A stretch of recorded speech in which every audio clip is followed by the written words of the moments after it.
Han sido 3 meses impresionantemente movidos. Habíamos hablado de que el año 2026, habíamos hablado sobre que el año pintaba como un año que podía tener mucha volatilidad, básicamente porque las elecciones de mitad de periodo en Estados Unidos en noviembre iban a tener un impacto significativo sobre la conducta del presidente Trump y bueno, creo que nos quedamos cortos con eso. Pero antes de entrar a esos temas, vamos con los números que presentamos periódicamente. Uno, y acá me voy a concentrar en estas dos columnas, que son las proyecciones de la Reserva Federal todos los trimestres, y creo que vamos a seguir con esta rutina de presentar esto en primer lugar, ¿no? Y lo que vemos es que de diciembre a hoy, con todos los movimientos que se dieron durante el trimestre y en medio todavía de una guerra, los cambios que proyecta la Reserva Federal para la economía americana son relativamente menores, ¿no? O sea, lo único destacable es lo que está redondeado en rojo, lo que está señalado en rojo. Se espera un crecimiento un poco mayor de lo que se esperaba en diciembre, se espera que la inflación también sea un poco más alta, las tasas se esperan que sean iguales. Es como si no hubiese un impacto muy fuerte o no hubiese habido tiempo para incorporar la información que podría impactar estas variables. Pero lo cierto es que la economía americana es una economía muy resistente. Ahora, ¿por qué parece tan resistente la economía americana dentro de este contexto?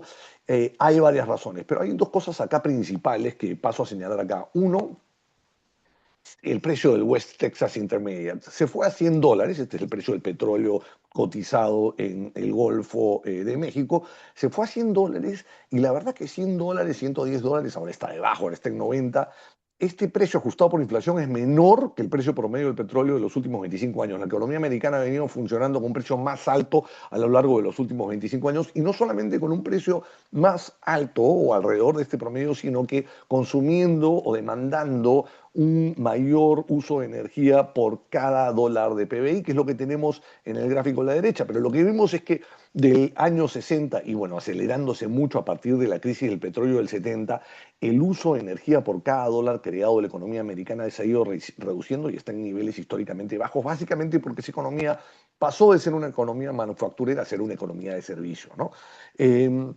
Así que estas dos son razones por las cuales la economía, importantes, por las cuales el efecto sobre la economía americana de guerra es relativamente moderado. Hay más razones. Uno, bueno, Estados Unidos es exportador de petróleo. Hay un gasto militar importante que genera cierto estímulo en la economía. Y después están todos estos beneficios tributarios derivados del Big Beautiful Bill del que hablamos a comienzo de año, que están sintiéndose este año en particular, ahora que viene la temporada de impuestos, donde la gente está recibiendo cheques de regreso de la administración, ¿no? Eh, por último, y esto ya tiene que ver algo con los mercados financieros, y en esto Rolando va a incidir un poco más. Un shock en energía favorece una rotación hacia sectores más intensivos en tecnología, que no son tan dependientes de precio de petróleo, etcétera, etcétera. Y en estos sectores Estados Unidos es predominante, ¿no? O sea, el mercado de valores americano, el S&P 500, tiene una participación en sectores tecnológicos muy altos, ¿no? Ahora, estamos hablando hoy de un escenario donde se ha declarado un cese el fuego ayer. Eh, mm, eh, la verdad es que no está claro si esto va a durar, ¿no? Estamos hablando de 2 semanas de cese el fuego, pero es una tregua bastante frágil y habría que ver si esto se sostiene. Ahora, la pregunta es si a estas alturas el mercado llegó a incorporar los efectos de la guerra en los precios de las acciones. Y esto no lo podemos saber a ciencia cierta, pero sí es cierto, y acá me refiero al cuadro este de la izquierda, y no voy a entrar en todos los detalles para no hacerles esto muy pesado. El impacto de eventos geopolíticos normalmente se hace sentir en los mercados relativamente rápido, ¿no? En, según este cuadro de la izquierda, en promedio en el primer 10% de duración del conflicto, ¿no? O sea, en los primeros meses durante la Segunda Guerra Mundial, durante la Guerra de Corea, durante la Guerra de Vietnam, etcétera, etcétera, durante las primeras etapas de duración. Y aparentemente, y por lo que hemos vivido hoy día en particular, no sería un caso muy distinto en esta ocasión, ¿no? Habiendo dicho eso, la verdad es que los mercados financieros americanos, y hablo en general del S&P 500, pero podemos hablar mucho de los subsectores dentro del S&P 500, no tuvieron un impacto, o mejor dicho, el impacto relativo de la guerra fue muy moderado si lo comparamos con otros eventos, ¿no? O sea, eh, al día de hoy el S&P, y esto lo vamos a ver más en detalle en la presentación de Rolando, está 1,5% abajo o algo por el estilo. Entonces, eh, hay que tomar esto en consideración porque además nos han hecho mucho esta pregunta, si durante la guerra era momento de vender, momento de seguir adelante, momento de comprar. Y la respuesta, claro, no puede ser definitiva, pero lo que las ocasiones anteriores prevén es que a estas alturas no estaríamos en un momento para vender. Más bien, el mercado se ha estado anticipando, y esta conducta del inversionista americano de buy the dip se hizo muy notoria durante este mes y algo más que ha durado la guerra. Y algo de anticipación ha habido, sí, efectivamente. Un indicador que se publicó hace poco es cómo estos ataques de Irán se han ido reduciendo, lo cual indicaría una moderación o una básicamente una depredación de inventarios, ¿no? Como que los ataques de Estados Unidos a Israel han tenido un efecto, y bueno, y los ataques de Irán hacia Israel y países en el Golfo se han dado como buena parte del arsenal que había. Así es que esto ya ayer parecía indicar que el conflicto podía estar moderándose. Ahora, creo que es un poco prematuro comentar sobre las condiciones del cese al fuego, pero algún comentario vamos a dar. Pero habían dos realidades. Una, esta que vemos en este cuadro, a Irán se le acababan las balas. Y por otro lado, Trump necesita acabar esto lo más rápido posible, porque a estas alturas ya su aprobación presidencial, que estaba en caída, agarraba una pendiente más exagerada con la guerra. ¿Ah? Y lo que los mercados de apuesta indican hoy día es que pierde el Senado, ¿no?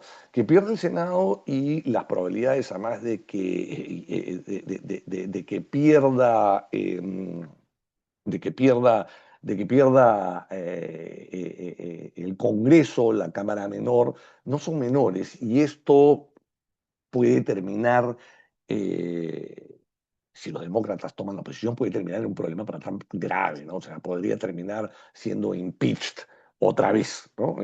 Así que, bueno, esto claramente es una presión para que esta guerra acabe lo más rápido posible.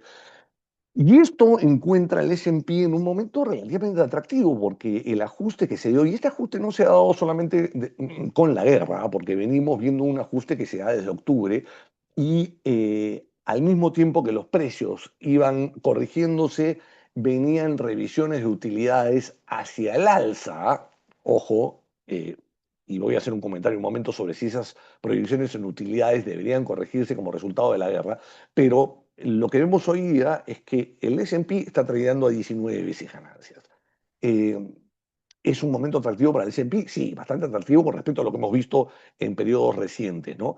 Y si tenemos en cuenta que las ganancias se han ido corrigiendo hacia el alza, y las ganancias esperadas, quiero decir, ojo acá, y me corrijo, o sea, lo que los analistas piensan con respecto a las empresas en general es que las utilidades van a seguir subiendo. Y van a seguir subiendo, y ojo, estas correcciones incluso se han hecho ya empezada la guerra, porque en este gráfico de acá tenemos, en esta línea punteada al comienzo, y hemos seguido viendo revisión de utilidades hacia el alza. Entonces, eh, hay optimismo con respecto a lo que las empresas americanas pueden lograr en un contexto en que los precios se han corregido. Así es que este rebote que hemos visto hoy día en los mercados como señal de optimismo con respecto a el cese de guerra se sustenta también en esto, ¿no?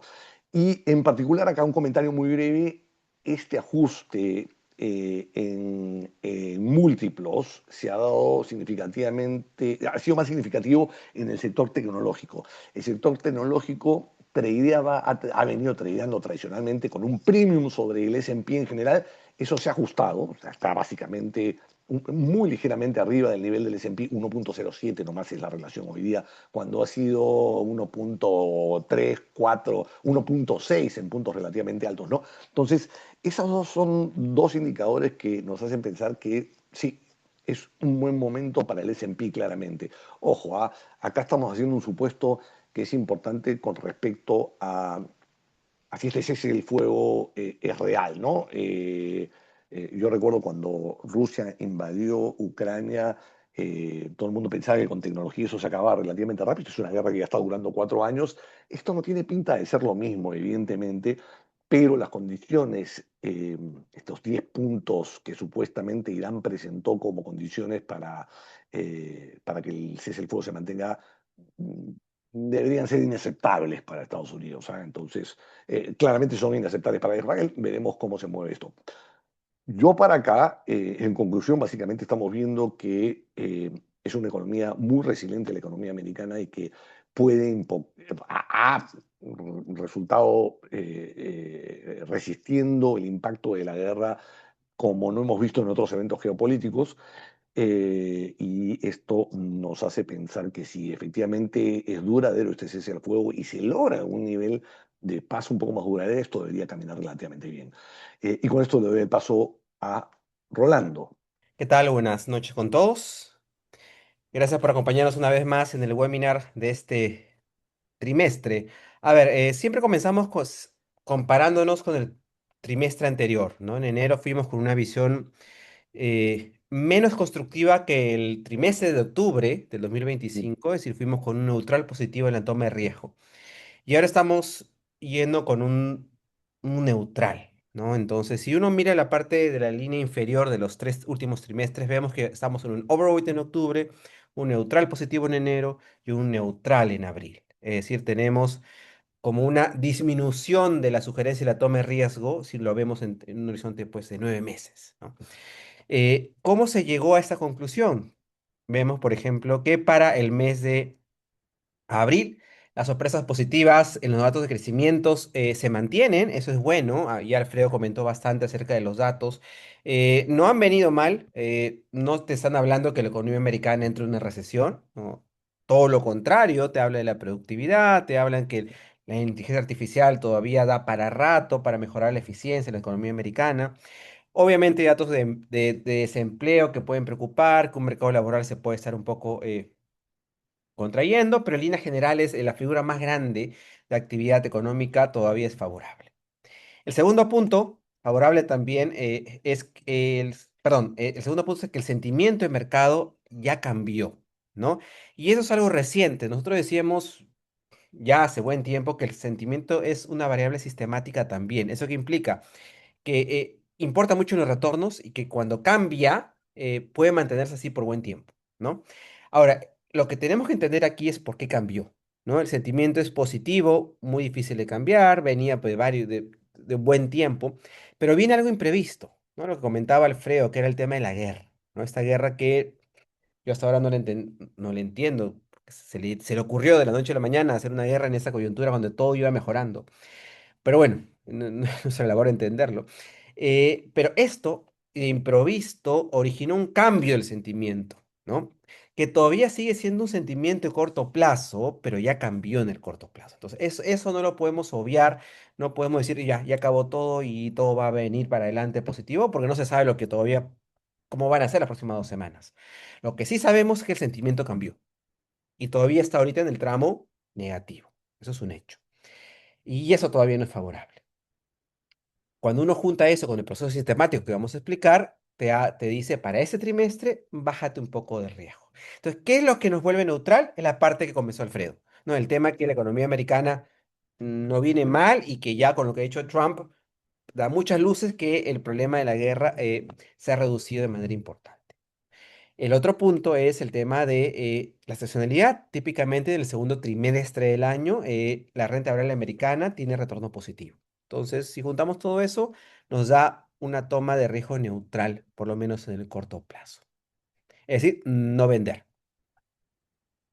Algunas preguntas motivadoras, algunas personas y clientes nos preguntan, ¿no? Y algunas, como un resumen, la primera, ¿las acciones de Estados Unidos aún tienen espacio para subir? Rolando, o esto ya tiene que caer porque subió mucho, porque las valorizaciones están muy altas.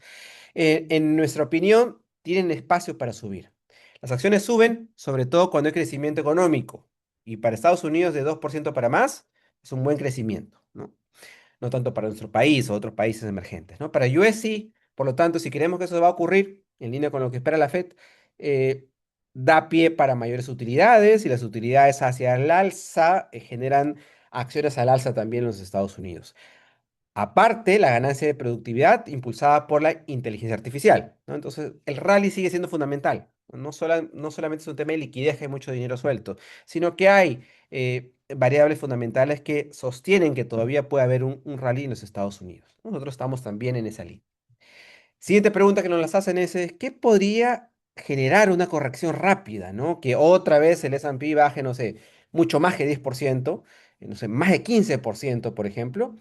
Lo primero que generalmente ocurre ante caídas es una subida abrupta, en muchos casos inesperada de las tasas de interés. Y no me refiero de la Fed necesariamente, me refiero a las de mercado, que por un tema de mayor percepción de riesgo en los Estados Unidos, un mayor miedo por el déficit fiscal, un mal manejo de la política fiscal, hagan que las tasas de interés suban dramáticamente y eso origina una reducción en el producto y una reducción en la bolsa. Entonces sí puede ocurrir. No esperamos que ocurra pronto, pero si es que hay un tema, no sé, de las elecciones en noviembre en los Estados Unidos, un tema de más aversión al riesgo en ese país, podría originar una caída importante. Y cuando las tasas suben, lo que está demostrado es que pueden originar en los trimestres siguientes un incremento de la probabilidad de recesión y eso incrementa más la caída esperada de la bolsa, ¿no? No es el escenario base, pero eso debería pasar si queremos que el S&P baje mucho más, ¿no? Y otro deterioro fuerte el sentimiento de mercado, ¿no? Que este sentiment negativo de corto plazo se mantenga por más tiempo, que puede pasar que por más que los datos salgan favorables o que Trump diga que la guerra ya acabó, sigue el sentimiento negativo, eso podría originar todavía correcciones importantes. Cuando el sentimiento es negativo y la macro es negativa, los dos juntos te generan una caída más rápida del S&P 500. El riesgo es macro, más expectativas no solamente es de valorizaciones, ¿no? Y la última pregunta que nos hacen es, ¿estamos en un ciclo favorable en los commodities? De hecho, nuestro país está muy favorable por subir el precio del oro, por subir el precio del cobre, ¿no? Entonces, ¿este ciclo es favorable para commodities y las monedas emergentes? Sí y no, ¿no? Hay señales mixtas. Yo personalmente no creo que estemos en un superciclo, ¿no? Pero sí estamos en un ciclo que es de corto plazo favorable para algunos commodities, ¿no? Sobre todo asociados a la ola de la inteligencia artificial, que no solamente es en Estados Unidos, es algo global, y eso es favorable. Hay alta demanda de metales como el cobre, ¿no? Hay beneficio potencial para las economías que exportan. Entonces, eso es favorable y las personas que invierten en nuestro país, la bolsa peruana que está ligada mucho a los commodities, esto es favorable. ¿Cómo han venido yendo los retornos durante va el año? Fíjense, el gran ganador year to date, por lo menos hasta hoy, es el petróleo. Lo primero, la primera línea, oil. 58%. Cuando nosotros hicimos el Year Ahead en diciembre de 2025 no esperábamos esa subida. Creo que nadie, porque no esperamos una guerra tan pronto en el año. eh, y ocurrió y miren el petróleo, ¿no? Eso puede corregir si tan rápido como subió. Puede caer también si esto se resuelve pronto, ¿no? Lo demás, fíjense, es incrementos todavía en el precio de los activos. Tienes Japón arriba, equity emergente arriba, oro arriba, plata arriba, ¿no? Es decir, todo lo de buen riesgo sigue dando buenos retornos en el año. Sin embargo, al inicio de la guerra, sí, el inicio de la guerra ahora, han habido correcciones importantes, ¿no? Fíjense, por ejemplo, el dólar a partir de la guerra sube. El sol dólar también, el dólar sube contra el sol, ¿no? Y luego un montón de activos de renta variable caen. Y tiene sentido que, obviamente, si sube la versión del riesgo producto de la guerra, los activos de acciones se van hacia la izquierda. Lo interesante a ver aquí es lo siguiente, los activos ligados a Estados Unidos no caen mucho. Por ejemplo, US High Yield, los bonos de alto rendimiento de Estados Unidos caen solamente 66 básicos, ¿sí? La renta variable americana cae 1,40. Entonces, esta guerra nos puede asustar bastante, pero si uno ve la figura más grande, la bolsa americana, no ha caído mucho. Como decía Alfredo, más ligado que la tecnología ha aguantado. El tesoro americano, los treasuries, que uno hubiera esperado en una situación más normal de crisis, que te aguanten, no te aguantaron, también perdieron. Claro, porque estábamos hablando de un problema económico ligado o asociado a una inflación y también golpeó, pero no han caído bastante. Luego, lo que más ha caído, oro, plata, cobre. Pero si uno suma esta caída a la ganancia en lo que iba del año, siguen dando retornos, como vimos antes, importantes en lo que va del año. Entonces, por ahí nos sigue gustando a nosotros lo que son economías emergentes, nos sigue gustando lo que son los commodities y creemos que puede ser la apuesta para lo que queda del año. Cuando uno ve los datos macro, si uno quiere ver un resumen, esto lo vemos siempre, hay más flechas hacia arriba que hacia abajo. Es decir, los datos de crecimiento económico, inflación, empleo, no vienen mal, han sorprendido al alza relativo a los meses pasados. Entonces, eso es favorable desde el punto de vista de fundamentos. Si uno ve la figura más grande, las variables S&P 500, oro, tesoro americano y dólar, fíjense, se han comportado como lo que uno hubiera esperado en esa situación. El S&P en la tendencia sigue arriba, ha corregido, pero no ha, sigue en esa tendencia, el oro también ha corregido. Líneas generales, tenemos que ver cómo desenlace esta guerra. Lo que sí me preocuparía es que el sentimiento se mantenga negativo por más tiempo. No, esperemos que no, porque eso sí puede afectar más a los activos con riesgo. Si uno ve el 2026 al lado derecho, tenemos, esto es al día de hoy, ¿no? Un menos 1,4% en el S&P, que creemos que si durante la semana esto sigue corrigiendo favorablemente, volveremos a estar en verde. Ojalá para este año. Si uno vemos solamente el 2026, miren, la volatilidad está más asociada al oro, al commodity. Uno cree que el oro no se mueve, no, el oro sí se mueve. Puede ser un activo que te protege en situaciones extremas, pero sí tiene volatilidad. Y es lo que ha venido subiendo 9%, por ejemplo, en lo que va del año, ¿no? A partir de la guerra, ¿no? La guerra ha salido en todos los headlines, ¿no? Pero el movimiento de los activos no es mucho, ¿no? Tal vez uno se asusta, no, que el mundo se va a acabar o que los activos de renta variable se van a destruir. Y si uno ve esos activos, no han caído bastante. ¿No? Entonces, no hay una señal de alerta todavía y si ya efectivamente se cumple lo que dice Trump, ese es el gran if, podríamos estar en un escenario más favorable. Si había señales sobre venta, si ya hace 2 días te estaban diciendo que el S&P 500 había caído de manera importante y que era momento de rebotar, bueno, rebotó. Entonces, sí hay señales a favor de que esto puede ser un rebote transitorio. Los P forwards, por ejemplo, en tema de valorizaciones, no estamos en niveles extremos como estábamos antes. Se vuelve más atractiva ya la renta variable otra vez. Entonces, no nos asusta ir tomando riesgo. ¿Qué dice el mercado? Es importante, pero una cosa es lo que dice Faro, otra cosa es lo que dice también el mercado, los bancos de inversión, ¿no? El dato a marzo 18, si uno saca un promedio de los targets del S&P 500 a fin del año, hablamos de 7.561 puntos. ¿No? Entonces, si uno ve con la diferencia del mes pasado, mira, es 7.555, perdón, de diciembre, ¿no? En marzo contra diciembre, no hay mucho cambio. Es decir, los bancos de inversión no han cambiado mucho sus targets a pesar de los eventos que hemos visto de la guerra. Entonces, en mi opinión, también están esperando que esto sea transitorio. Fíjese, JP Morgan 7.500 y muchos bancos esperan que esto rebote de manera considerable. Es decir, podríamos esperar doble dígito de retorno otra vez en el S&P 500 para este año. Este es 11% desde donde estamos hoy. Correcto, Mm. ¿no? Entonces, eso es excelente. A veces somos muy conservadores, tal vez puede ser mucho más si es que esto comienza a rebotar, ¿no?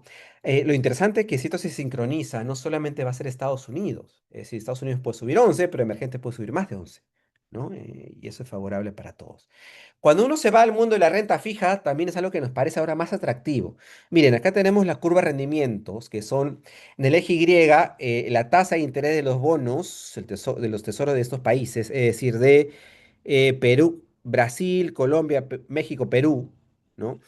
Tienen 5 curvas aquí. Y abajo el plazo al vencimiento, ¿no? Entonces, si vemos, tenemos, por ejemplo, la curva colombiana, que te rinde, la de 10 años, aproximadamente 7% en dólares. Estamos hablando de la curva de gobierno. Es bastante. ¿Sí? Fíjense, ¿cuánto ha subido en lo que va el año? 4 básicos. ¿Cuánto ha subido de la guerra con Irán? 9 básicos.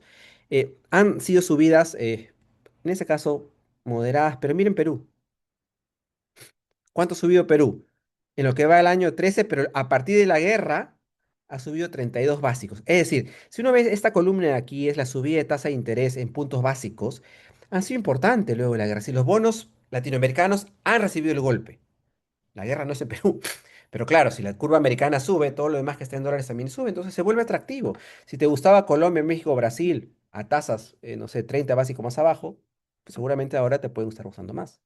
Entonces, nosotros todavía estamos invertidos en Latinoamérica en dólares, preferimos duraciones cortas todavía. No, creo que no paga todavía incrementar de manera importante la duración. Si las tasas de interés en el corto son atractivas ahora, vale la pena. ¿Qué pasa con el riesgo? Los spreads se han mantenido, no han subido mucho en el año y no nos preocupa todavía. En términos del dólar, fíjense, este gráfico lo llevamos el trimestre pasado.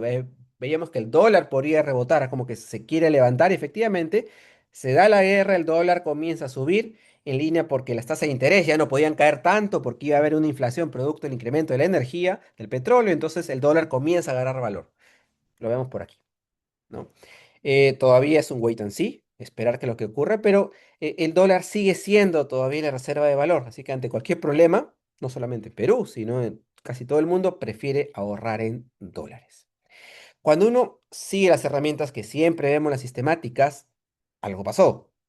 Fíjense, en las últimas 3 semanas, un poco más, eh, pasamos a terreno de venta. Entonces, eso nos da a nosotros una señal: aguanta tu coche. Acá tal vez no te emociones que compres porque está cayendo, porque puede ser que puede seguir cayendo. Es una señal de alerta que hay que monitorear.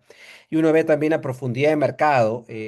Cuando la profundidad de mercado, es decir, todos los mercados de renta variable del mundo superan a su media móvil de 200 días, eso es favorable, ¿no?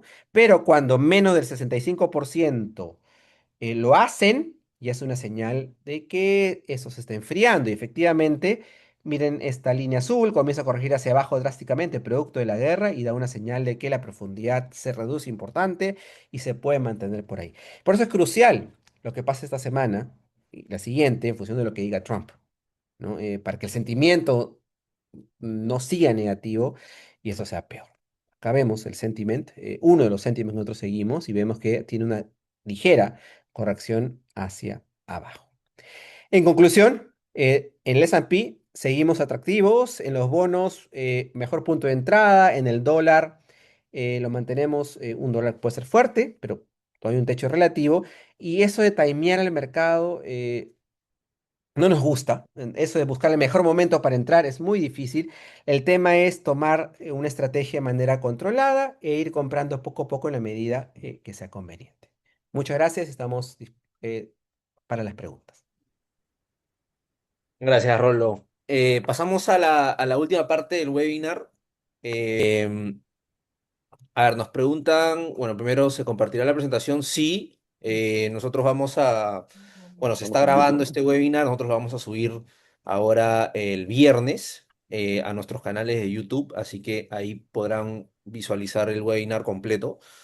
Este, Otra pregunta que nos ha, bueno, recurrentemente siempre nos preguntan es cómo han venido nuestros fondos, ¿no? Ahora Bueno, con obvio. toda la movida en los últimos 3 meses por la Mm, parte geopolítica.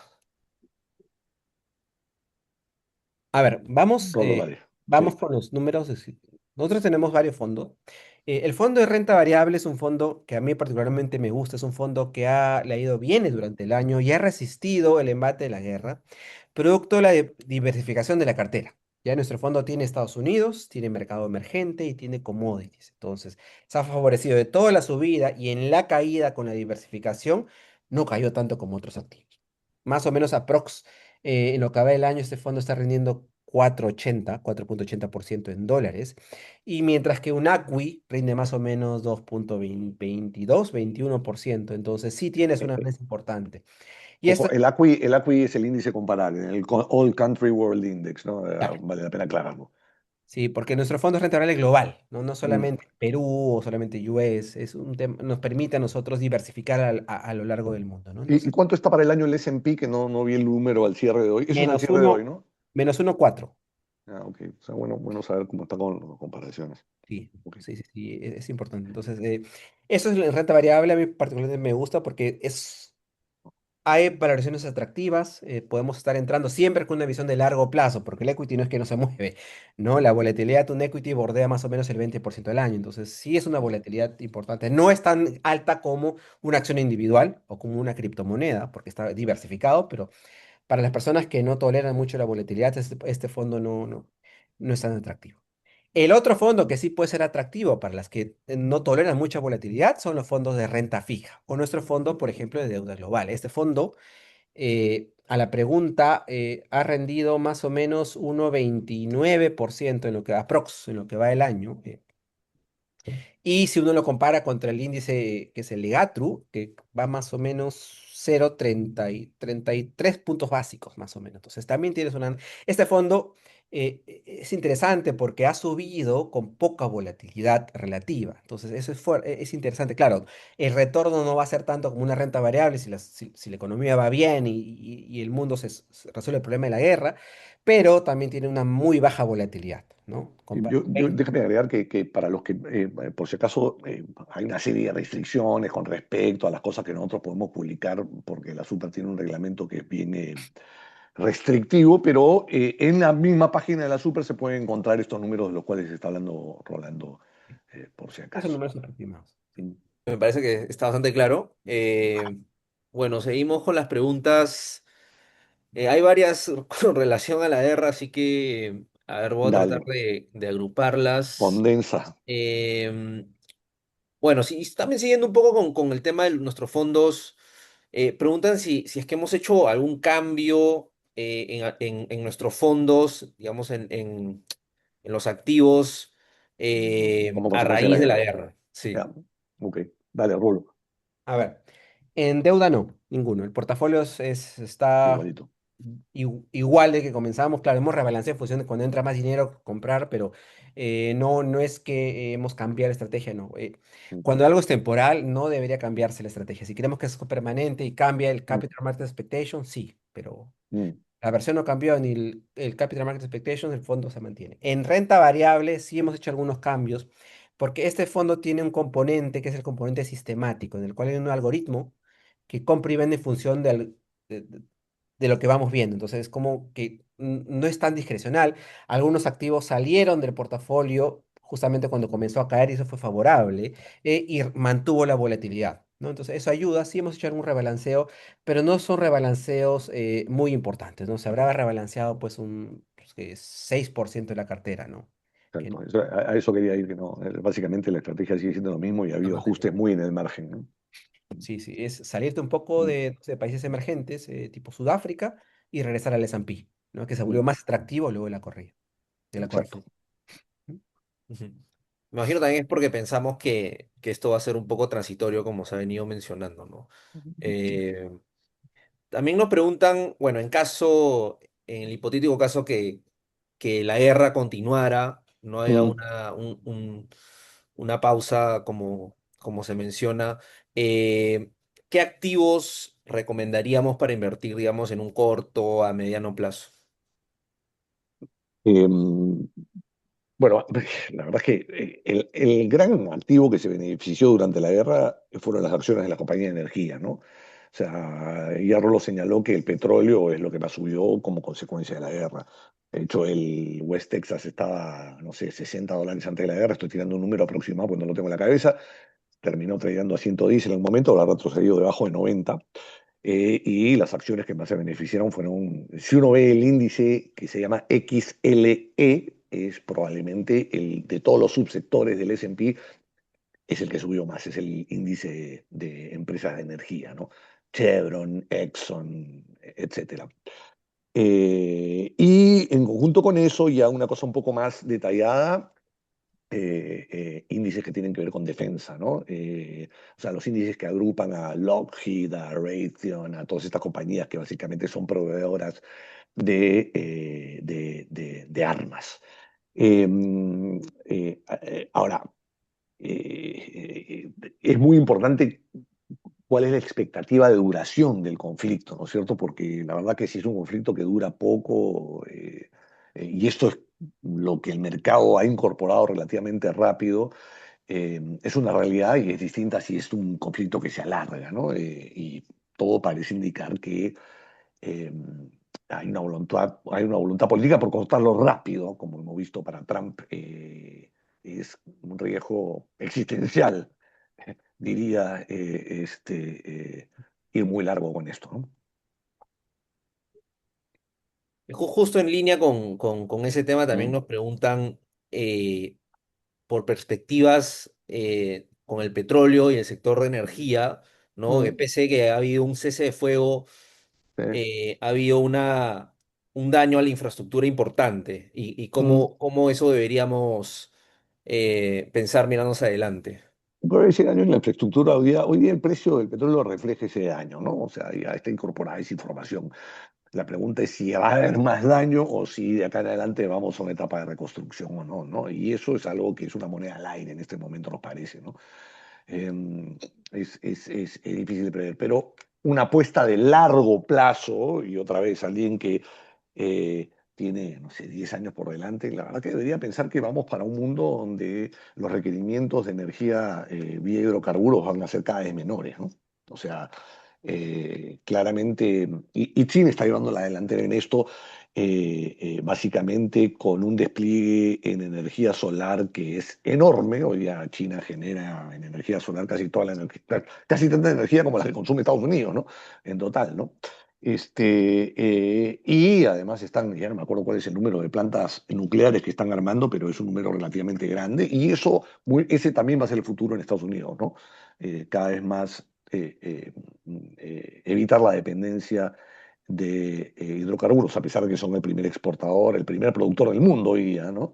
Lo más probable es que vamos a ir a un mundo que va a depender cada vez menos de petróleo. Nos preguntan también que hemos tenido, pues, como de costumbre, una buena exposición a los metales en nuestros Ajá. fondos. Preguntan por perspectivas y si planeamos mantener esta exposición. Sí, claro. Por el lado del fondo de renta variable, donde tenemos ese 15%, por supuesto. Esa es una tesis no de corto plazo, es una tesis Así es. de años, ¿no? Entonces, esa tesis está para quedarse. Lo que sí puede haber es una rotación dentro del bucket de commodities, y sacar el uranio y poner, no sé, aluminio, ¿no? Mm, Hacer una rotación, pero tener ese bucket creo que sí vale la pena que se quede en el portafolio. Te mm, diversifica, te protege algunos commodities ante eventos desfavorables. Por ejemplo, ahora nos protegió mucho el aluminio. sí. Como todo caía, el aluminio comenzaba a generar esa diversificación, ¿no? Ex ante podíamos saber que podía funcionar, pero cuando se dan los eventos de riesgo, a veces las correlaciones cambian. Pero este bucket te ha protegido. Entonces, no, creemos que tiene tanto por riesgo, por retorno, un atributo dentro del portafolio, ¿no?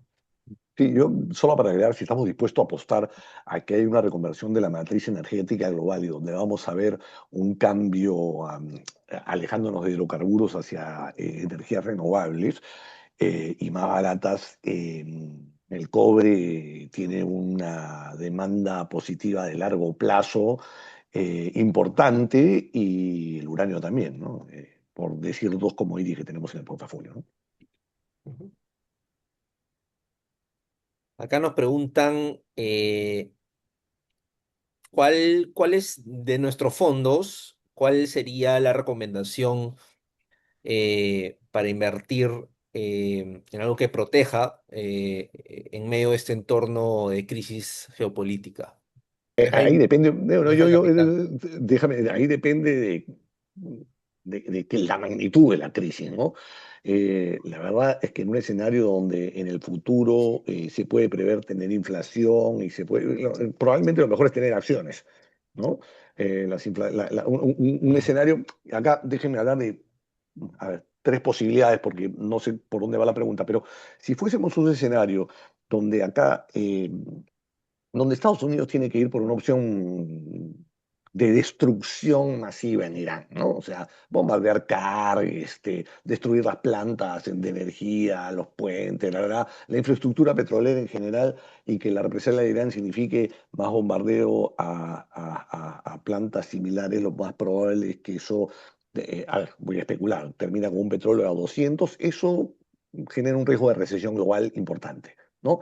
Y en un escenario de recesión global importante, probablemente veríamos una reacción con tasas a la baja. Y en ese escenario, y voy a hablar de escenario como el escenario extremo, probablemente la renta fija otorga un cierto nivel de protección, ¿no? Y marginalmente en oro. En un segundo escenario, y voy bajando en orden de gravedad, en un escenario en el cual eh, la guerra se prolonga, hay cierta destrucción, pero no es masiva, y el petróleo termina en $150, probablemente lo que tenemos ahí es una situación más complicada, es una situación de estanflación. ¿No? Es una situación donde tenemos todavía, o donde tenemos una recesión, pero además tenemos inflación, porque la inflación no desaparece tan fácilmente, ¿no? La recesión se come la inflación, un escenario de recesión fuerte se come la inflación, ¿no? Básicamente porque hay caos a nivel de demanda. En el segundo escenario, un escenario donde todavía hay cierto nivel de demanda, porque esos $50 de diferencia no se han comido las reservas monetarias de la gente. Estamos en un escenario de estanflación, ¿no? Y es un escenario del cual es relativamente difícil salir, es un escenario en donde no protegen ni las acciones ni los bonos, ¿no? Porque los bonos protegen cuando hay una percepción de que la inflación va a caer, ¿no? Y en un escenario más simple, que es como el que hemos vivido, claramente no vale la pena hacer mucha movida, ¿no? No vale mejor es quedarse como está uno si uno tiene una posición en acciones y no estar tradeándola, ¿no? No sé si era difícil por el tipo de pregunta de Veo la pregunta. responder, pero bueno, Yo veamos si adiciono esos tres ahí, escenarios sirven. yo Dale, adiciono una Diego. cosa ahí, si uno hace un análisis cuantitativo, esa protección de bono y acciones, esa correlación Mm, negativa, deja de ser tan negativa a partir del año 2022. Ya si uno ve los números. Entonces, ya no hay tanto que te protege acciones y bonos, ¿no? Entonces, y eso nos pasa que si uno tiene un fondo balanceado, tiene que saber cómo combinar, porque puede ser que ocurra el 2022 en nodos eh, bajes, ¿no? sí, Uno ve las correcciones últimas, 2025, 2024 también, no necesariamente te protegen. Y eso se da porque el nivel de inflación no está cercano a 2, está más arriba. Entonces, con inflaciones más arriba, los bonos ya no te protegen tanto. sí. Entonces, a la pregunta, tal vez yo me iría más que todo en renta variable, ¿no? O un renta variable con cash, ¿no? Mm, Un barbell por ahí, ¿no? Y usar el cash cuando vea que todo se destruye, me meto, sí. Sí, en ¿no? una situación muy dramática, probablemente la mejor protección es tener cash y acciones tecnológicas, ¿no? Eh, pero bueno, es una pregunta difícil de responder claramente. En el 2022, otra vez simplemente para agregar lo que decía Rolando, acciones abajo, bonos abajo, ¿por qué? Porque era una subida de tasa de interés lo que se estaba comiendo a la demanda, ¿no? ¿Mm? Listo, creo que con eso Mm, cerramos la parte bien. preguntas. Ujú. Sí recordarles, como siempre hacemos estos webinars de manera trimestral, pero recientemente hemos estado un poco más activos en nuestras redes sociales, así que si Oh, que quieren tener un poco más de contenido de manera más frecuente, pueden visitarnos y seguirnos, ¿no? En mm. nuestras redes sociales, en Instagram, en TikTok, y ahí pueden tener mayor información de valor. Sí, vamos a hacerlo un poco más seguido, vamos a competir con la hija de Ricardo Belmont. Mm, Listo. Y bueno, también si tienen alguna pregunta, saben que nos pueden contactar mm. por WhatsApp o por correo, y con gusto nosotros podemos responderlos por esos medios. Bueno, Eh, y con eso, pues, cerramos muchas la gracias. sesión. Muchas gracias y ojalá que nos vaya Muchas bien con las gracias, elecciones del domingo. cuídense. Gracias. Gracias.